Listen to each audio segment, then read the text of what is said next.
있습니다. 오늘 1절에 보니까 흩어진 나그네에 그렇게 말씀이 나왔습니다. 그래서 오늘 제목이 흩어진 자들에게 그렇게 제목이 잡히셨는데요.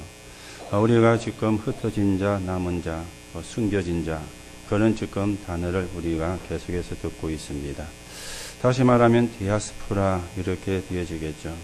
이 흩어진 자들이 왜 흩어졌는가? 흩어진 자들이 또 무엇을 했는가? 이걸 우리가 성경을 통해서 또 교회사를 통해서 확인하고 여러분과 제가 그 속에 있고 그 속에 들어가는 게 하나님이 원하시는 하나님의 계획이다.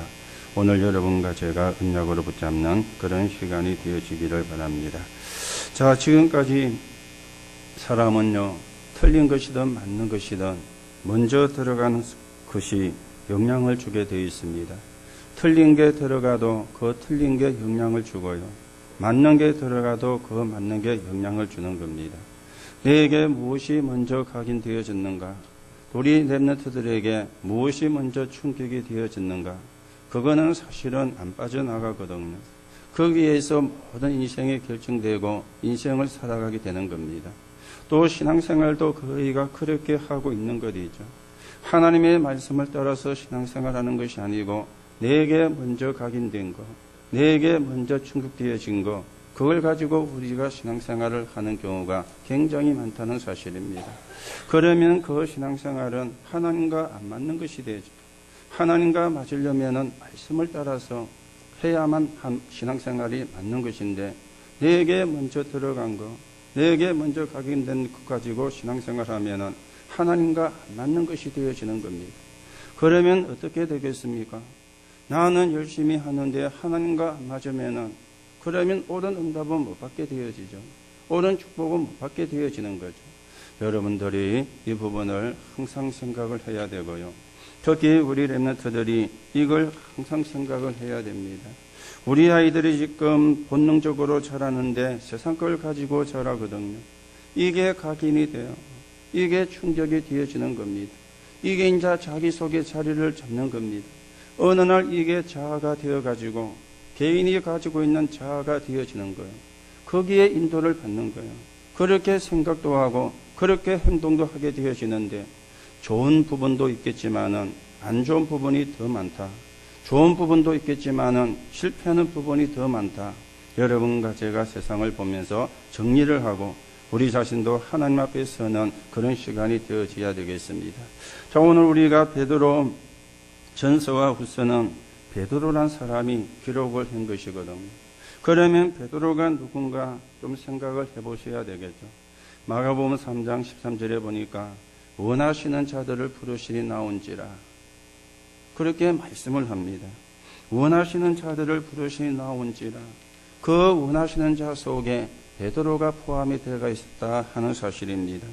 그 당시 성공을 누리는 사람이 누구 있느냐? 바리새인들이었습니다. 굉장히 똑똑한 사람들이었지만은 그 사람들보다는 이런 어부가 훨씬 나았기 때문에 원하시는 자들을 예수님이 부른 것입니다. 이미 다른 것이 들어가 있는 학자보다는 다른 게 들어가 있지 않는 오히려 베드로가 낫기 때문에 예수님께서 원하시는 자들을 불렀는데 그 속에 베드로가 포함이 되어 있었던 것입니다. 그런데 이 베드로가 예수님을 따라다니면서 어마어마한 고백을 했어요. 그 고백이 마태복음 16장 16절의 고백이죠. 주는 그리스도시요 살아계신 하나님의 아들이십니다.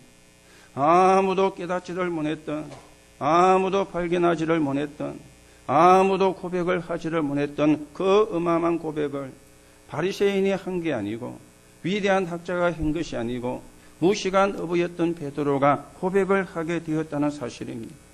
그리고 베드로가 실수도 하기도 했죠. 예수님이 십자가를 지기 위해서 잡혀갈 때 예수님을 모른다고 부인하는 그런 실수도 했지만은 마태복음 28장 16절에 17절에 보니까 이 실수한 베드로를 찾아오셔가지고 부활 메시지를 주신 것입니다. 모든 사람에게 주셨지만은 베드로가 주가 되어 있는 그런 상태에 예수님께서 부활의 메시지를 주셨거든요. 그리고 사도행전 1장 1절에서 8절입니다. 갈보리산, 감람산, 마가다락방, 그리스도 하나님의 나라, 성령의 역사, 이 언약을 붙잡은 현장이 감남산이었잖아요. 이 메시지를 주실 때, 이 메시지를 붙잡을 때 거기에도 핵이 누구였느냐? 베드로가 핵심이 되었던 그런 모임이었습니다. 이 사람이요, 사도행전 3장에 보니까 나사렛 예수 이름으로 일어나 걸어라. 지구가 생기고 제일 처음으로 그리스도 이름이 사용된 겁니다. 나사렛 예수 이름으로 일어나 걸어라. 그리고 사도행전 4장 12절에 보니까 천하의 구원 얻을 만한 다른 이름을 우리에게 주신 적이 없다. 이 고백도 베드로가 하게 되어진 겁니다. 지구가 생기고 처음으로 그리스도가 선포되고 지구가 생기고 처음으로 만인 앞에 이 그리스도가 고백되어지는 상황이었는데 여기에 주역이 누구 있느냐? 베드로였어요. 그런데 이 베드로가 사도행전 11장 1절 18절에 보면은 실수를 하게 되어집니다. 뛰어난 학자는 아니었잖아요. 고기 잡는 어부였습니다. 그러면은 좀 세상적으로는 무식한, 고기 어부면 다 무식하냐? 그런 말은 아니지만은 그래도 공부를 많이 못했기 때문에 무식한 게 있잖아요. 이 베드로가 사도행전 11장에 보면은 고넬료의 집에 가서 먹고 마시고 자고 있는 거예요. 그랬더니 초대교회 예루살렘 교회가 베드로를 신란을 한 겁니다. 어떻게 할례를 받은 사람이 무할례자의 집에 가서 먹고 마시고 할 수가 있느냐? 그때 베드로가 뭐라고 말씀을 해야 됩니까? 사도행전 1장 8절에 예수님이 우리에게 말씀을 했지 않느냐? 너희가 예루살렘과 온 유대와 사마리아와 땅끝까지 가서 이 복음을 전하라고 했지 않느냐? 그 언약이 성취가 되어진 것이다. 이렇게 베드로가 말을 했어야 되는데 놀래가지고 나도 안 갈라 했는데, 나도 가고 싶은 마음이 없었는데, 워낙 나도 안 가려고 했는데 하나님이 하늘까지 보여주시면서 그래서 내가 마지못해 갔다. 이렇게 이제 말을 하는 실수를 하기도 했던 것입니다. 그런데 그 당시 예루살렘 교회의 주축은 누구였느냐? 베드로였어요. 그렇죠?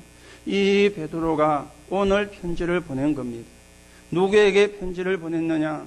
흩어진 나그네에게 이 편지를 보낸 겁니다. 왜 그러면 흩어진 나그네가 되어졌느냐 하는 이유를 우리가 아셔야 되겠죠. 이 편지가 서해질 당시는 AD 한 60년경이 되어지는데요. 이때 굉장히 초대교회가 핍박을 받은 것입니다. 왜 핍박을 받았는가 하면 여러 가지 이유가 있죠. 그 중에 제일 큰 이유가 되어지는 게 이거였어요.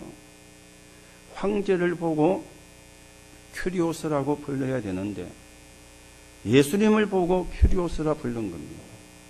황제를 지칭할 때 큐리오스라는 단어를 써야 되는데 예수를 보고 큐리오스라고 하는 단어를 쓴 것입니다. 이 큐리오스란 말은 주라는 뜻이거든요. 임금주자, 왕이다 그 말이에요. 황제가 바로 하나님이다. 그런 의미를 뜻하는 게 큐리오스입니다. 그런데 예수님을 보고 큐리오스라는 단어를 쓰니까 이 로마가 생각을 한 겁니다. 이것들이 로마에 대항을 하는 무리가 아니냐. 황제를 거부하고 황제에게 대항을 하는 무리가 아니냐. 이렇게 이제 생각을 하게 되어진 것입니다. 이래가지고 핍박을 가하기를 시작을 했어요. 거기에 제일 주동이 된 사람이 여러분이 아시는 것처럼 네로였습니다. 네로 황제가. 이 사람이 황제가 되고 폭정을 많이 행했죠. 그러면서 로마를 새로 건설을 해야 되겠다.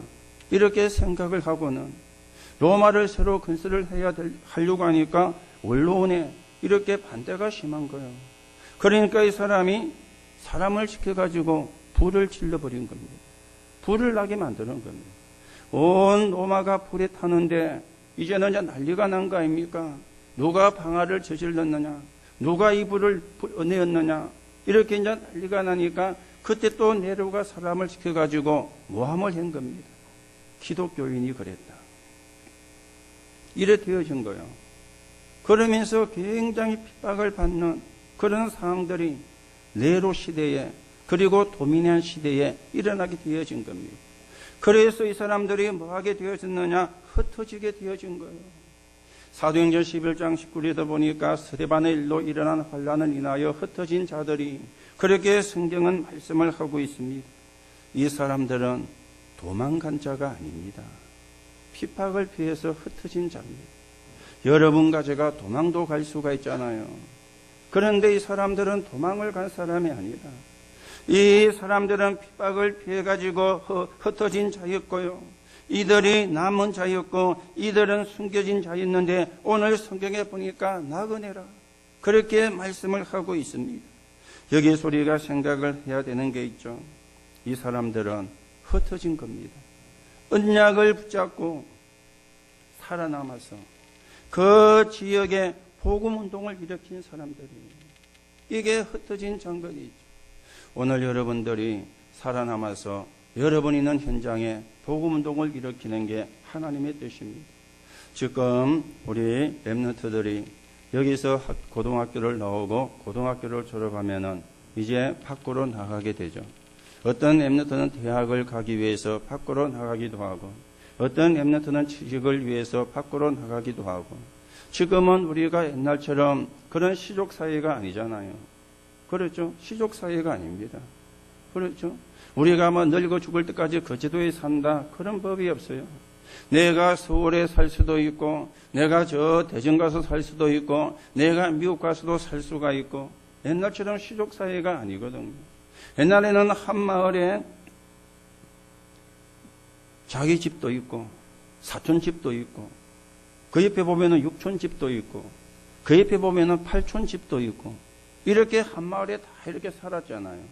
그러니 저분이 나하고는 뭐 삼촌이다 아니면 오촌이다 아니면 칠촌이다 이렇게도 되고요. 저 사람하고 내하고는 사촌이다 저 사람하고 내하고는 육촌이다 이렇게 우리가 알고 지냈잖아요. 그런데 지금은 흩어져 살다 보니까 사촌도 잘 몰라요. 육촌은 더 잘 모르고요. 팔촌은 말 그대로 남입니다. 이런 시대가 우리가 되어졌거든요. 같이 한 지역에 안 살다 보니까 만나기가 힘들어지는 거예요. 그러니까 얼굴도 잘 모르고 이런 상황이 사실은 되어진 겁니다. 우리 렘넌트들이 대학을 가면 밖으로 나가죠. 또 대학을 다니다 군대를 갑니다. 그리고 복학을 해서 졸업을 하고 졸업을 하면은 취직을 하게 되잖아요. 그 렘넌트가 거제도에 와서 취직을 하면은 또 만날 수도 있지만 그 밖에서 취직을 하면은 거기서 생활을 해야 되는 겁니다. 그렇죠? 직장을 따라 아니면 학교에 진학을 위해서 이렇게 이제 밖으로 나가게 되어지는 겁니다. 지난주 중에도 수종이가 거제도에서 취직을 했었는데 상황이 안 좋아가지고 평택으로 이제 가서 6월 1일부터 이제 출근을 해서 훈련을 받고 있거든요. 뭐 이런 일도 일어나게 되어지는데 중요한 거는 우리 렘넌트들이 여러분과 제가 오늘 흩어진 자가 누군가 말씀을 하는 것처럼 언약을 붙잡고 살아남아야 돼요. 그게 렘넌트입니다. 여러분이 어디에 가셔 사셔도 여러분이 그 현장 속에서 언약을 붙잡고 거기서 살아남으셔야 되고 그 현장에서 생명운동을 일으키고 그 현장에서 말씀운동을 일으켜서 그 지역에 하나님의 나라가 이루어지게 하는 것. 이게 흩어진 자입니다. 이게 남은 자입니다. 이게 숨겨진 자예요. 도망자가 아니라는 겁니다. 도망자가 되면 안 되잖아요. 그렇죠? 도망을 가는 자가 되면 안 되잖아요.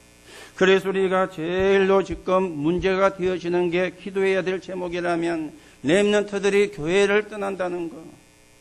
무슨 이야기거든요. 그렇죠?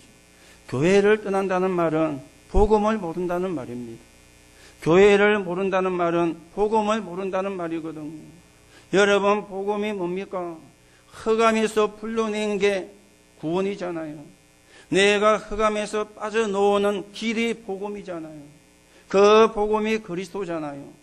불러낸 사람을 모은 것이 교회거든요. 그러면 교회를 떠나는 거는 구원을 모르는 거예요. 복음을 모르는 말이 되어지는 거예요. 내가 어디서든 살 수가 있는 것은 맞지만은 그 현장에서 언약을 붙잡고 살아남아야 되고 그 현장을 살리는 사람이 돼야 되고 그 현장에서 말씀운동을 복음운동을 펴서 하나님의 나라를 이루는 사람이 돼야 되는데 그 사람이 누구냐? 흩어진 자예요. 오늘 여러분이 흩어진 자의 의미를 바르게 깨닫고 우리가 그 응답을 그 축복을 받아가는 그런 신앙의 사람으로 여러분과 제가 세워져 가셔야 되겠습니다. 자, 그러면 우리가 이 말씀을 가지고 첫 번째로 생각을 하셔야 되겠죠. 성도가 누군가?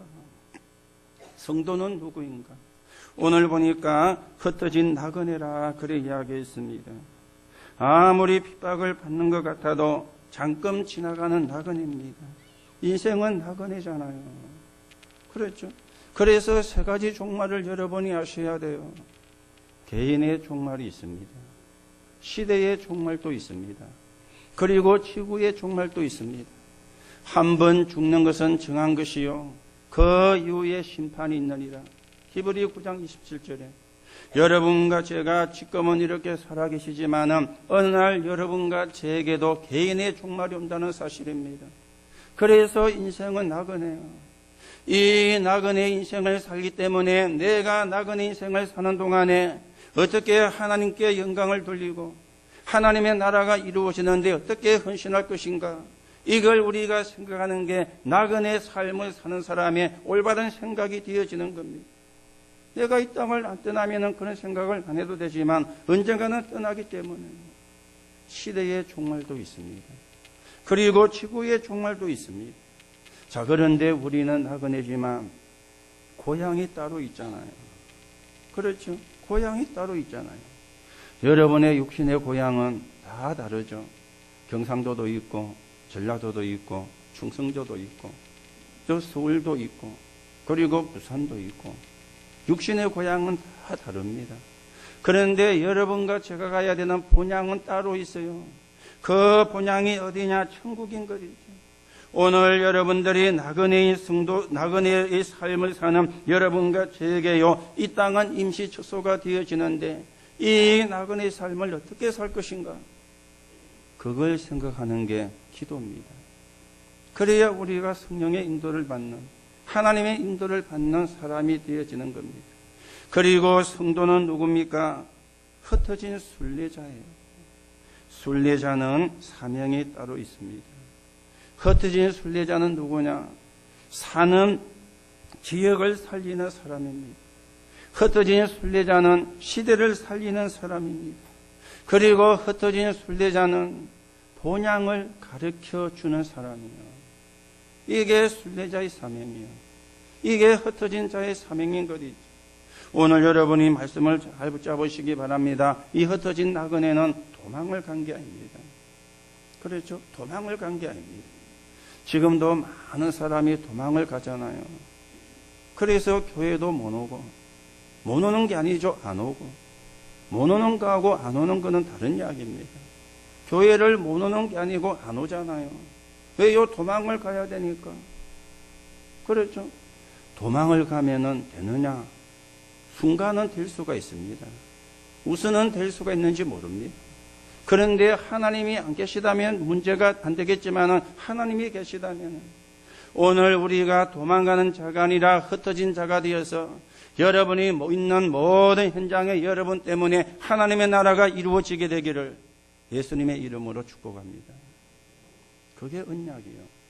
그게 흩어진 자예요. 그게 나그네예요. 그리고 이 언약을 붙잡은 흩어진 나그네는요, 핍박자의 중상모락에서 승리를 해야 되는 겁니다. 초대교회가 유대인을 핍박을 했지만 거기서 승리를 했잖아요. 이 유대인들은요, 우리는 어마어마한 성전도 있다. 그리고 우리는 하나님의 말씀의 성경도 있다. 너희는 성경도 없이, 너희는 성전도 없이 뭐 한다는 것이냐. 이래가지고 유대인들이 엄청난 핍박을 했습니다. 그런데 거기에서도 승리를 했습니다. 그리고 초대교회는 마게도냐가 핍박을 하는 거기서도 승리를 했어요. 마게도냐가 뭘 가지고 핍박을 했습니까? 어마어마한 우상과 종교를 가지고 그걸 뒤집어 엎은 게 초대교회였습니다. 그리고 초대교회는 로마의 핍박에서도 승리를 했습니다. 로마가 목적은 정복이었잖아요. 그런데 250년이 지난 뒤에 로마가 복음 앞에 항복을 해버렸어요. 로마가 복음 앞에. 이게 복음의 능력입니다. 이걸 누구를 통해서 되어졌느냐? 흩어진 나그네를 통해서, 흩어진 순례자들을 통해서 이 일이 일어나게 되어진 것입니다. 여러분, 우리는 순례자고 나그네이기 때문에 외로울 수도 있습니다. 그러나 흔들리면 안 돼요. 그래서 언약을 붙잡으라는 겁니다. 여러분 가지는 나그네이기 때문에, 순례자이기 때문에 모욕을 당하기도, 어려움을 우리가 당할 때도 있습니다. 그러나 우리가 흔들리지 말아야 됩니다.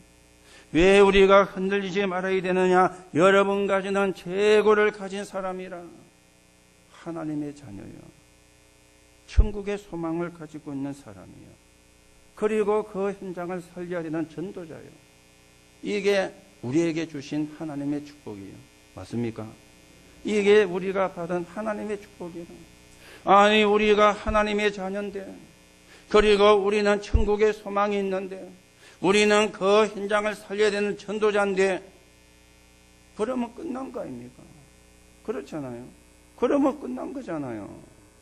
여기에 뭐가 더 필요합니까? 또 여기에 뭐가 더 필요한 게 있습니까? 우리가 필요한 게 있다는 말은 제대로 못 잡았다는 말이거든요. 제대로 못 붙잡았다는 말이거든요. 제대로 못 깨달았다는 말이거든요. 아니, 하나님의 자녀인데. 여러분, 하나님의 자녀가 뭡니까? 하나님이 나와 함께하는 사람이 하나님의 자녀 아니요. 하나님이 나와 함께한다. 그거보다 좋은 옛날 말로 백이 어디 있습니까? 그렇죠. 최고의 백을 가졌는데, 최고의 배경을 가졌는데, 그리고 천국의 소망이 있습니다. 그리고 전도자입니다. 이게 성도입니다. 오늘 여러분과 제가 이 응답을, 이 축복을 누리는 하나님의 은혜가 있게 되기를 바랍니다. 두 번째로 생각을 하셔야 되겠죠. 자, 우리는 흩어진 순례자이기 때문에 몇 가지 수칙을 가져야 되는데, 오늘 그 몇 가지 수칙을 성경이 말씀을 하고 있는 겁니다. 그러면 우리가 생각해야 되는 첫 번째 수칙이 뭡니까? 1절, 2절에 구원이 뭔가를 알고 구원의 축복을 가져야 돼요.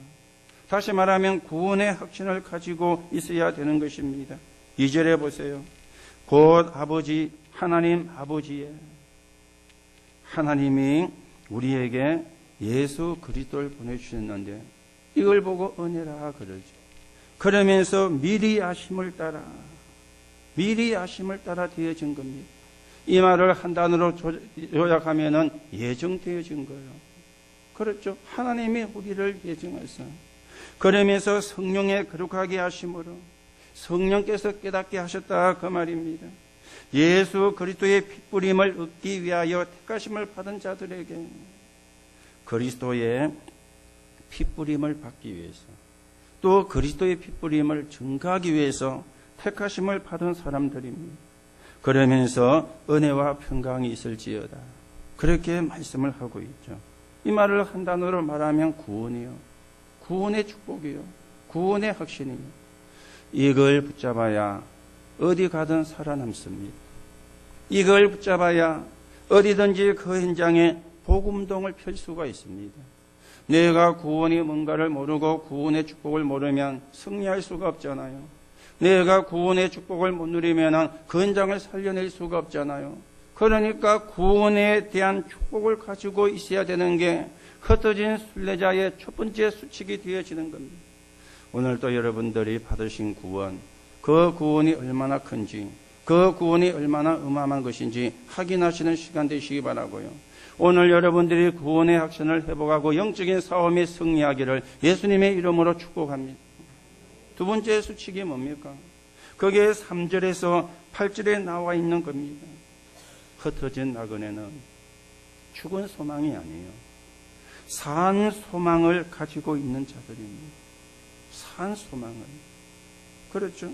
우리는 죽은 소망이 아닙니다. 산 소망을 가진 자요. 그래서 3절 4절에 말씀했죠. 우리 주 예수 그리스도의 아버지 하나님을 찬송하리로다.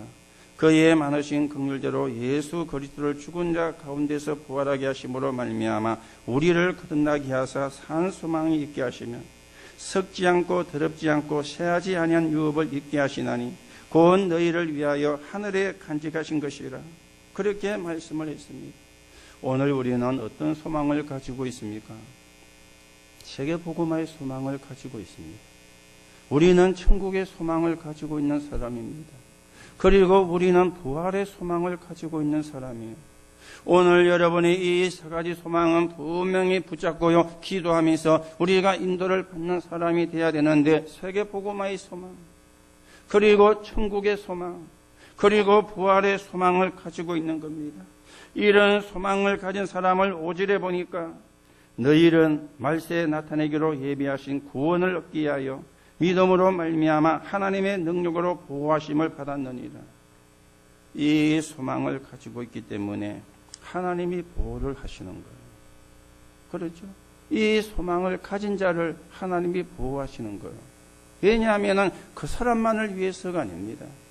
그 사람을 통해서 구원의 복음이 증거되어야 되니까, 그 사람을 통해서 그리스도의 비밀이 증거되어야 되니까 하나님이 그 사람을 보호하시는 것입니다. 그렇죠? 산 소망을 가진 자를 하나님이 보호하시고 축복하시는 거예요. 그래야 복음이 증거되니까, 그래야 그리스도가 증거되니까. 자, 그러면서 6절부터 8절에 보세요. 그러므로 너희가 이제 여러 가지 시험으로 말미암아 잠깐 근심하게 되지 않을 수 없으나 오히려 크게 기뻐하는도다. 너희 믿음의 확실함은 불로 연단하여도 없을 금보다 더 귀하여 예수 그리스도께서 나타나실 때에 칭찬과 영광과 존귀를 얻게 할 것이니라. 여러 가지 우리가 시험을 만날 수가 있죠. 지금 핍박 때문에 흩어져 있으니까 어려움을 당하고 있는 것은 맞잖아요. 그런데 그 시험을 통해서 오히려 큰 기쁨을 얻게 한다. 그리고 믿음은 어떤 것이냐? 불로 연단하여 없어질 금보다 더 귀한 것이다. 그게 믿음이라 그렇게 말씀을 하고 있습니다. 오늘 여러분들이 이런 믿음을 가지고 이런 믿음을 소유한 언약의 사람으로 세워져 가셔야 되겠죠. 누가복음 18장 8절에 보니까 예수님이 이렇게 말씀을 했습니다. 마지막 때 믿는 일을 보겠느냐? 그러지 않았어요. 마지막 때 믿음을 보겠느냐? 그랬어요. 무슨 말입니까? 믿는 사람은 많은데 믿음의 사람은 없다는 말이죠. 그렇죠? 믿는 사람은 많은데 믿음이 없다. 마지막 때 믿음을 보겠느냐? 오늘 여러분이 가지고 있는 믿음이 하나님이 볼 때 인정하는 믿음으로 여러분이 믿음을 세워가시기 바랍니다. 다니엘서 3장 83절에 보니까 세 친구였잖아요. 우리가 불 가운데 들어가면은 하나님이 건져 주실 것이고 그리 아니하실지라도 그게 세 친구의 믿음이었습니다. 그렇죠? 세 친구의 믿음이었습니다. 우리는 사실은 믿음이 없거든.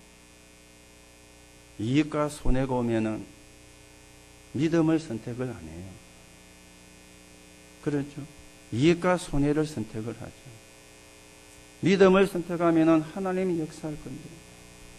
믿음의 역사 그랬잖아요. 안 믿는 데는 하나님이 역사할 수가 없거든. 믿음의 역사. 그렇게 성경은 말씀을 하고 있습니다. 이 믿음은 불로 연단하여도 없어질 금보다 더 귀한 것일 뿐만 아니라 예수 그리스도께서 나타나실 때 영광과 찬송이 되게 하는 것이라. 오늘 그렇게 말씀을 하고 있습니다. 여러분이 열심히 하는 것은 나쁜 건 아니지만은 열심히 한다고 하나님이 좋아하는 게 아닙니다. 믿음이 있어야 하나님이 기뻐하는 거예요. 그렇죠? 믿음의 사람이 되어야 하나님이 기뻐하는 거예요. 교회 일은 열심을 가지고 하는 게 아닙니다. 믿음으로 하는 것입니다. 맞습니까? 믿음으로 하는 거예요. 열심을 가지고 하는 게 아닙니다. 우리가 세상 일은 열심히 해야 되겠지만은 열심으로도 가능하지만은 교회 일은 열심이 아닙니다. 믿음으로 하는 겁니다. 그래야 흔들리지 않은 거예요. 그래야 낙심하지 않은 거예요. 그래야 포기하지 않는 거예요. 그렇잖아요. 내가 믿음이 없으면 흔들리고 포기하고 낙심합니다. 그러나 믿음의 사람은 흔들리지 않죠. 낙심도 하지 않고요. 포기도 하지 않고 믿음이 있으니까. 그래서 교회 일은 믿음으로 하는 거예요. 그러면서 마지막 규칙을 9절에서 12절에 이야기했죠. 믿음의 결국은 영혼 구원인데 어떤 수칙입니까? 복음을 전하는 사람입니다. 이게 흩어진 나그네가 가지고 있는 수칙이요. 복음을 전하는 사람이다. 믿음의 결국은 영혼 구원이라 오늘 그렇게 말씀을 하고 있잖아요. 믿음의 결국은 열심이 아니고 영혼 구원입니다. 그렇죠? 믿음의 결국은. 어떤 교단은 믿음의 결국은 성결이라고 하는데 아닙니다. 구원입니다. 그렇죠? 성결이 나쁜 건 아니지만은 성결하려고 예수 믿는 거 아니에요. 그렇죠?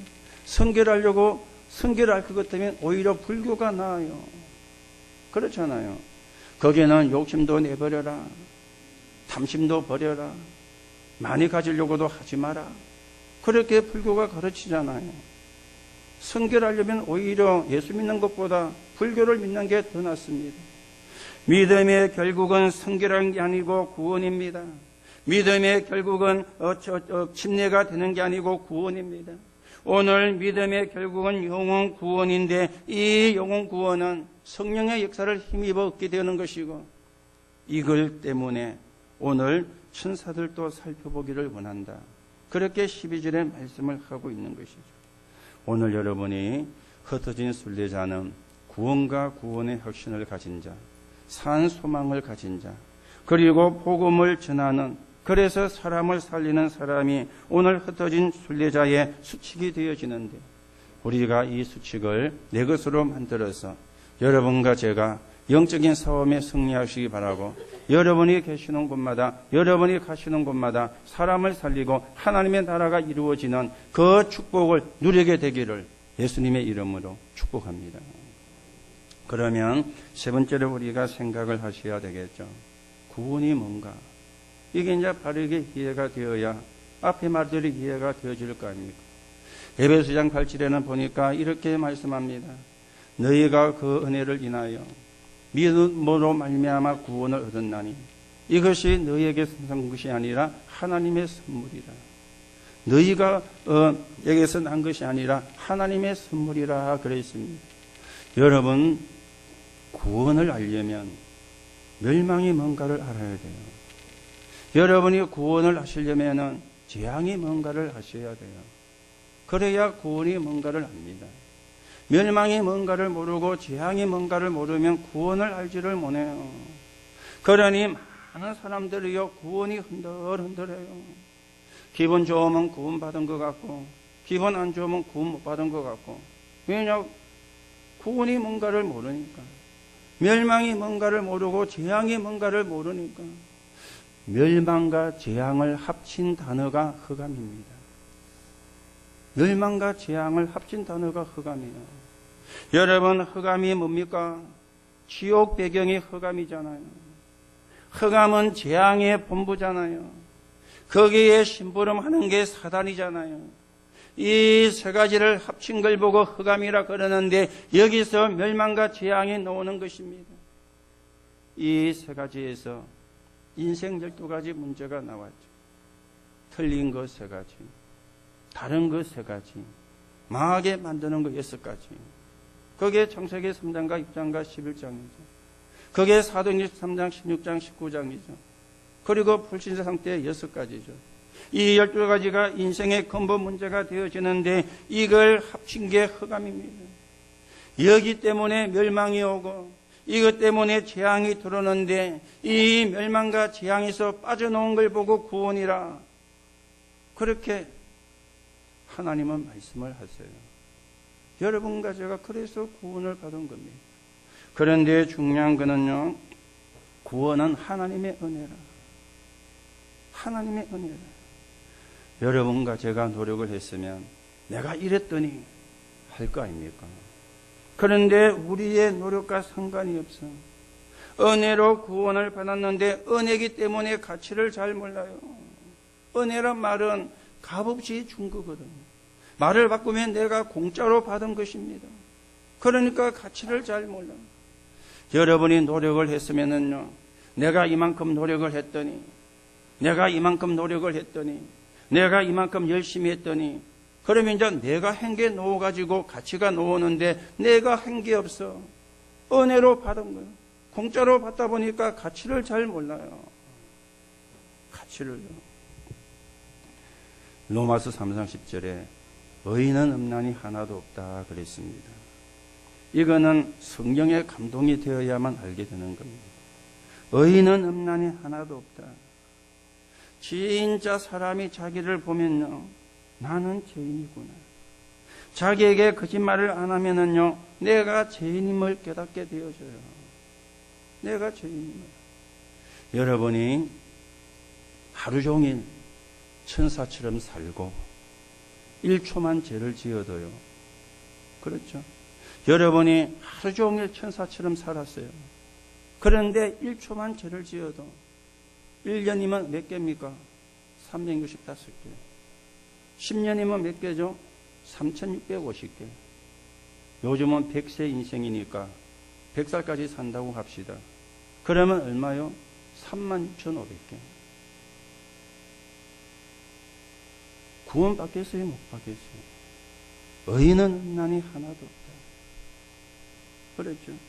여러분이 아무리 천사처럼 살아도 그렇게 살기가 어렵고 못 살겠지만은 그렇게 산다고 칩시다.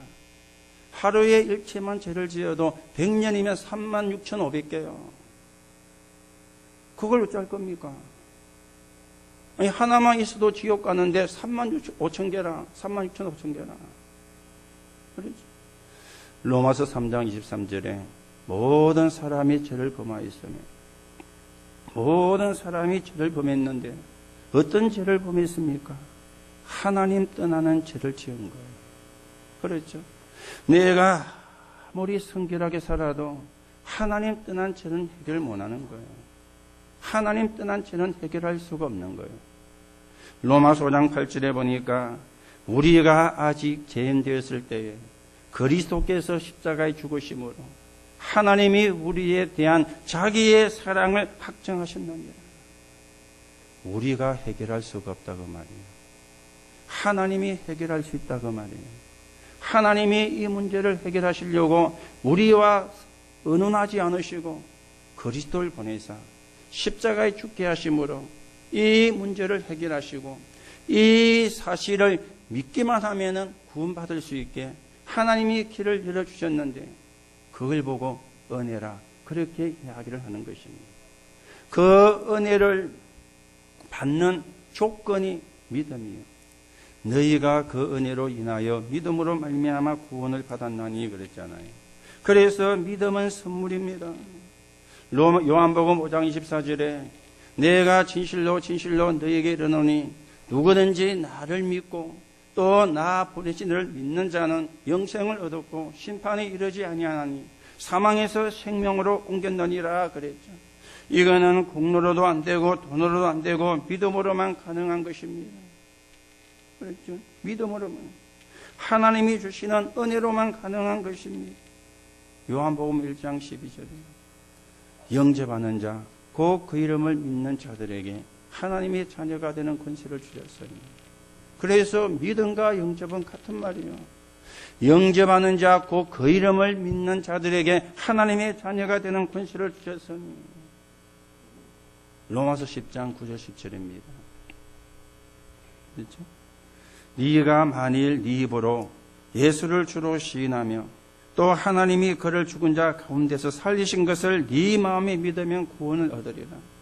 사람이 마음으로 믿어 의에 이르고 입으로 시인하여 구원에 이르느니라. 여러분과 제가 맨 첫 번째 하는 기도가 뭡니까? 영접 기도잖아요. 믿음 곧 영접이니까. 그리고 우리가 제일 첫 번째 하는 고백이 뭡니까? 그리스도는 구원자거든요. 이게 맨 첫 번째 하는 고백이거든요. 그래서 믿음으로 구원받는데 사실은 은혜로 구원을 받는 것입니다. 이걸 보고 성경은 비밀이라 그렇게 이야기를 해요. 이게 비밀이거든요. 구원받은 사람만 알아. 구원 못 받은 사람은 모르는 것입니다. 그래서 비밀이라 그랬어요. 그래서 고린도전서 4장 1절에 보니까 사람이 우리를 하나님 그리스도의 일꾼이요 하나님의 비밀을 맡은 자로 여길지어다. 그렇게 말씀을 했습니다. 이게 비밀이거든요. 구원받은 사람만 아는 겁니다. 그렇죠? 여러분도 비밀이 다 있죠. 다른 사람이 알면 안 되는 비밀이. 저도 비밀이 많습니다. 여러분의 사정을 낱낱이 모르지만은 여러분의 사정을 80% 90% 알고 있기 때문에 그걸 제가 말을 해도 되는 게 있고 하면 안 되는 게 있잖아요. 말을 해도 되는 거는 비밀이 아니잖아요. 그러면 말을 하면 안 되는 거는 비밀이잖아요. 그렇죠? 다 안다고 말할 수 있는 게 아니잖아요. 말을 해도 되는 거는 비밀이 아닙니다. 그렇죠? 우리가 뭐 장난친다고 아이 비밀입니다. 그럴 수 있는데 그거는 비밀이 아니기 때문에 장난치게 사는 말이지 진짜 비밀은 말을 안 하잖아요. 비밀이다 아니다 말도 안 하잖아요. 여러분들이 제가 가지고 있는 비밀을 다 알려고 할 필요가 없습니다. 비밀인데요. 그렇잖아요. 제가 또 제가 가지고 있는 비밀을 여러분에게 다 말을 해야 되는 것도 아닙니다. 그러면 비밀이 아니잖아요. 그렇죠? 오늘 복음은 비밀입니다. 구원은 비밀입니다. 구원받은 사람과 하나님만 아는 비밀이요. 그래서 복음을 전해도 어떤 사람은 복음을 안 받는 거요. 왜요? 비밀이기 때문에. 그렇죠? 비밀이기 때문에. 오늘 여러분들이 구원은 은혜고 그 은혜가 믿음으로 내게 들어왔는데 그걸 보고 성령의 역사라 그렇게 이야기를 하는 겁니다. 오늘도 다시 한번 구원에 대한 분명한 언약을 붙잡고 여러분들이 여기에 대한 증거를 가지고 어디에 계시든지 하나님의 나라가 이루어지는데 서있는 증인으로 서게 되기를 예수님의 이름으로 축복합니다. 결론으로 말씀을 드립니다. 이제 우리가 진짜 응답을 받고 축복을 받기 위해서는요. 62가지가 평생의 삶이 되어져야 됩니다. 그 중에 첫 번째가 먼저 각인된 게 뭔가, 먼저 충격이 된 게 뭔가 하는 겁니다. 그게 평생을 좌우해요. 그것 때문에 영적인 문제가 오기도 합니다. 오늘 여러분에게 그리스도가 각인되는 하나님의 나라가 각인되는 성령의 역사가 각인되는 하나님의 축복 있게 되시기 바랍니다.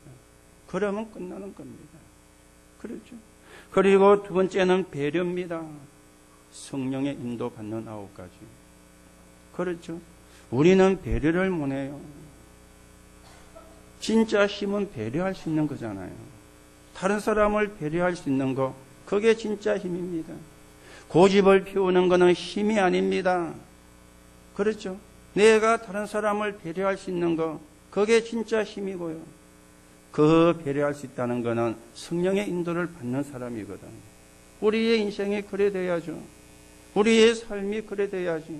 그래야 성공자 아니겠습니까? 그래야 성공하는 삶이 안 되겠습니까? 그리고 세 번째는요, 영적인 서밋을 준비하는 겁니다. 5가지 행복한 삶. 그게 기도죠. 하나님으로 행복한. 구원의 감사, 그것으로 행복한. 이게 성령 충만입니다. 여러분이 성령 충만은 우리가 논리적인 것도 아니고 추상적인 것도 아닙니다. 내가 구원받은 것에 감사하면 그게 성령 충만이에요. 그렇죠? 내가 구원받은 사실에 감사하면 그게 성령 충만이라. 이게 우리가 영적인 서밋으로 가는 준비입니다. 그리고 참 능력이죠. 하나님이 나에게 주신 달란트, 또 나를 찾는 달란트. 그게 이제 7가지인데 이게 우리가 공부할 이유도 되어지고요. 그리고 참 성공입니다. 사람을 살리는 것이 돼야 참 성공이에요. 여러분의 학업이, 여러분의 직업이, 여러분의 산업이 사람을 살리는 것이 안 되면 성공이 아닙니다. 사람을 살리는 것이 돼야 성공이에요. 그래서 20가지 전략이 나온 것이죠. 이걸 합쳐가지고 62가지라 그러고 이게 우리의 평생의 삶이 되어져야 되는데 오늘 여러분들이 이 축복을 받는, 이 응답을 받는 하나님의 은혜 있기를 예수님의 이름으로 축복합니다. 그래서 우리가 뭐 섭섭한 거나 오해를 하게 되어지면 굉장한 손해가 되어집니다. 왜 그렇습니까? 하나님이 함께 하셔가지고 응답을 주시는데 그걸 모른다는 말이거든요. 그렇죠? 하나님이 함께 하시고 응답을 주시는데 내가 하나님이 함께하는 비밀을 누리고 하나님이 주시는 응답을 받으면 섭섭하거나 오해될 것도 사실은 없지 않습니까? 하나님이 나와 함께 하시는데, 하나님이 나에게 응답을 주시는데, 오늘 여러분과 저는 흩어진 나그네입니다. 세 가지 말씀을 드렸죠. 구원의 축복을 가지고 있는 사람, 산 소망을 가지고 있는 사람, 복음을 전해서 사람을 살리는 사람, 이 사람을 보고 흩어진 나그네라 그랬습니다. 오늘 여러분이 이 축복의 주역으로 서게 되기를 예수님의 이름으로 축복합니다. 하나님 은혜를 감사를 드립니다. 오늘도 우리를 하나님의 자녀로 부르시고 산 소망을 주시며 전도자의 길을 가게 하시니 하나님께 감사를 드립니다. 오늘도 하나님의 언약이 증거되고 성취가 되어지는 거기에 복음 들고 적인으로 서게 성령으로 역사해 주옵소서. 그리스도이신 예수 이름으로 기도하옵나이다.